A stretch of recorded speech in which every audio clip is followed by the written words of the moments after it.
Today I want to do a video on inner child healing. This shit is not gonna work. Today I want to talk about inner child work. Now, if you went through trauma as a child, such as physical or sexual abuse, you are well aware that you went through trauma and you will need to do inner child work in order to heal that trauma. But if you grew up in emotional abuse, you may not be as aware of the damage the trauma had on you or the fact that you even need to do inner child work. So I'm going to go over some of the signs that you may experience in adulthood now that will indicate if you need to do inner child work. Fear of abandonment, feeling guilty for standing up for yourself, truly feeling there is something wrong with you. You tend to hoard things because you have trouble letting go of things. You think of yourself as a bad person and you feel a lot of shame. You feel anxiety with new things. You are a people pleaser. You have self-sabotaging behaviors, unhealthy coping mechanisms. You can always feel lonely or left out. You can throw tantrums by slamming doors, screaming, or throwing things. You have a lot of toxic relationships with family members. And again, if you went through trauma as a child, or these things apply to you now in adulthood because of things that you went through as a child, you're going to have to do inner child work if you want to go back and heal those traumas.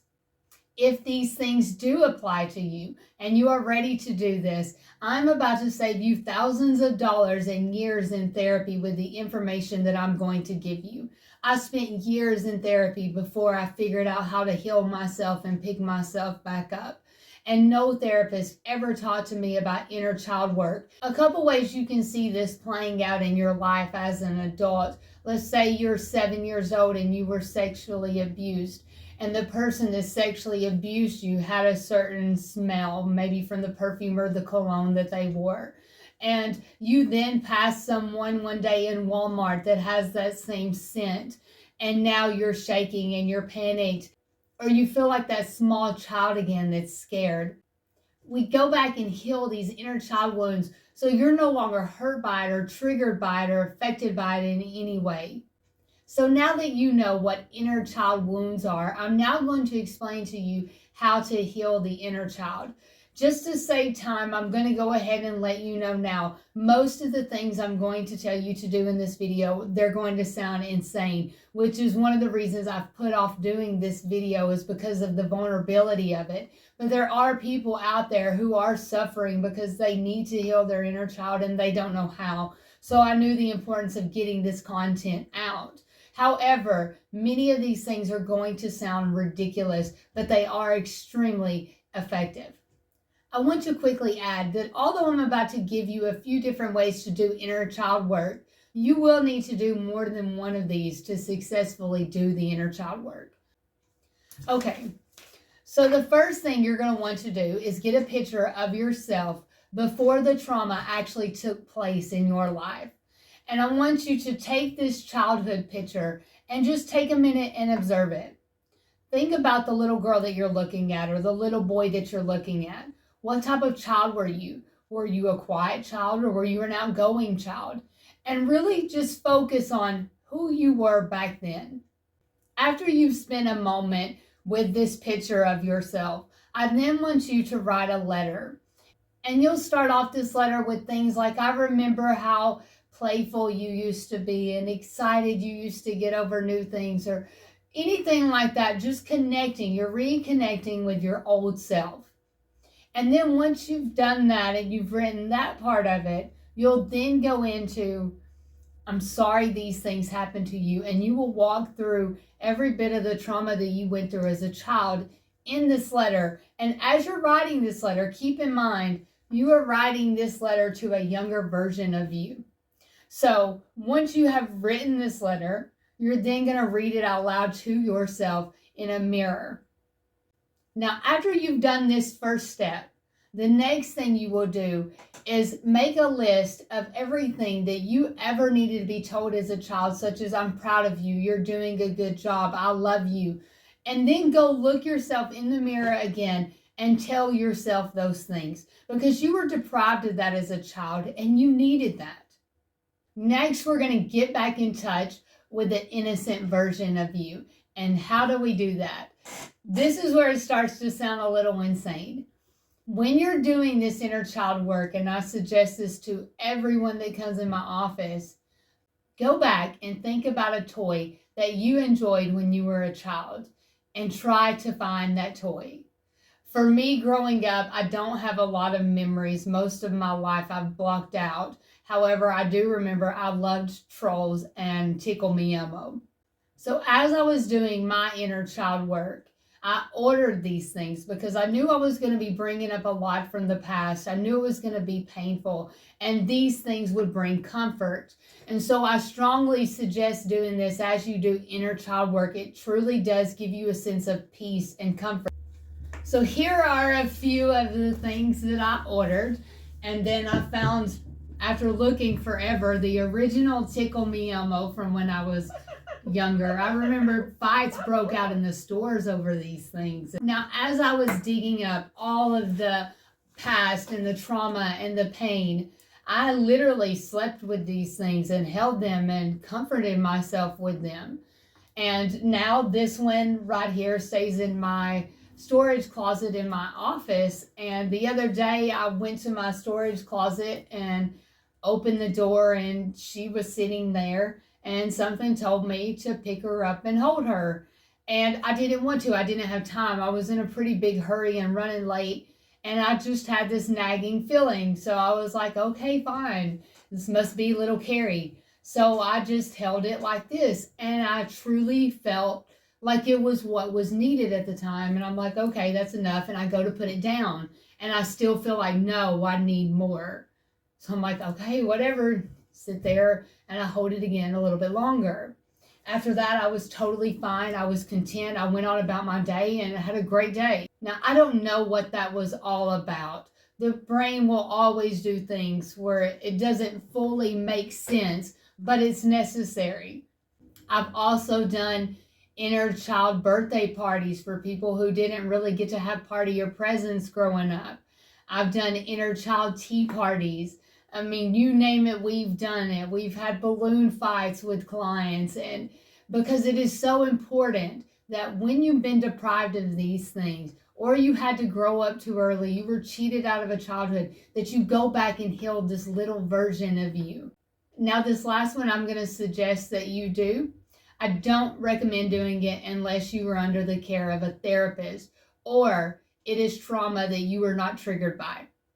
So, when I went through my mental breakdown and my year in bed, I finally had my breaking point, and I fell down on the side of my bed and got on my knees, and I'm like, God, you've got to show me how to heal myself, because I don't have another year that I can spend in therapy. I need you to show me what to do right now, and I need it to be quick.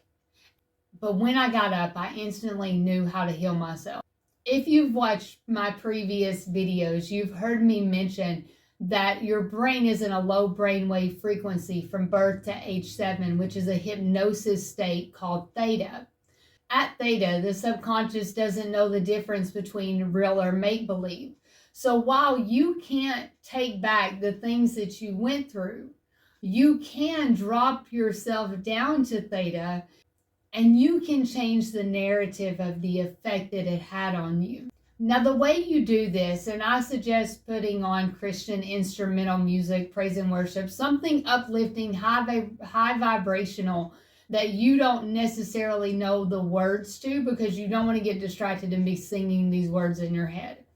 But you lay down and you do a body scan, which is starting out from your head to feet or your feet to head, thinking about each part of your body, like your feet, and think about how your feet feel on the bed, the material that you're feeling. Then go up to the back of your legs and think about how your legs feel pressing into the bed. Then you're going to go up to your lower back and feel the muscles in your back, relaxing your back. And you'll continue to do this throughout your whole body. Once you are extremely relaxed, you are going to lay there for a minute, and then you'll walk through your first trauma. When you do this, I will warn you, And this is why I suggest only doing this with the care of a therapist unless the trauma is not that traumatic to you. Then you can do this alone. But when I walked back through this, there were times it felt as if my father was touching me again. It was so real. My body was shaking. My heart was racing. I was weeping through the whole thing. This took me 3 hours to walk through. After you walk through it, you will then go to that child version of you as the adult version of you. Again, you're doing this all in your mind. So you go to that child version of you and you tell that child everything they needed to hear at the time of the trauma. And you hold that child and love that child and nurture that child. And doing this literally changes the way your brain processes that information. The event still happened, but it's as though you have healed yourself from it because you got what you didn't get at the time that it took place. You are literally going back and healing yourself. Now, again, this is the quickest possible way to do this. It took me 3 hours to walk through my trauma. But when I got up from my meditation, I came off of all medication that I was on the next day. Have not been on anything since then. I haven't struggled with depression or anxiety or any type of mental illness since then. God truly showed me how to heal myself in the quickest way possible. So, as crazy as some of these may sound, it is necessary if you truly want to heal. This is why people spend years in therapy with very few results, because they didn't go back and heal this part of them. It's overlooked, and you're medicated for anxiety and you're medicated for depression or any other mental illness that you may have, instead of going back and treating the source. I guarantee you, if you went through trauma as a child, these exercises will heal your inner child. As you're doing this work as well, it's going to be important that you nurture yourself and love yourself and show yourself compassion. Like, let's say you fall down and you get a scrape on your knee. You need to go get yourself a Band-Aid and some cleaning supplies and nurture yourself, because most of the times we brush these things off. It's not a big deal, and that's what was done to you as a child. And the child could really be hurt. And it's not that you have to baby them, but you simply go over and say, "Oh, I seen you just fell. Are you okay?" And now this child feels like they were nurtured. You're going to have to do the exact same thing with you. Again, most of this information you're not going to get in a therapy office. I spent years in therapy and did not get this kind of help until God revealed it to me. And then once God opened my eyes to it, I found all kinds of information and resources and began to study it, because this really does matter. It is really important to your healing journey if you went through childhood trauma.